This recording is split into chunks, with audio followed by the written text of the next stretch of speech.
The UN Security Council observed a minute of silence on Tuesday to mourn earthquake victims.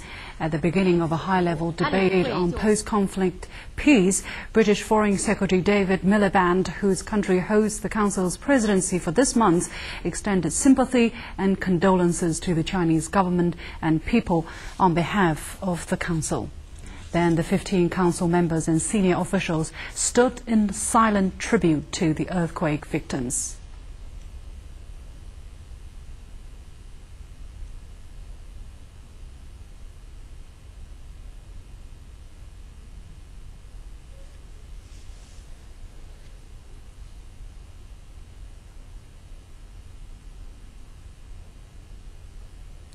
Wang Guangya, China's permanent representative to the UN, thanked his Council colleagues, saying that he would report to the Chinese government and convey sympathy and condolences to the families of the victims.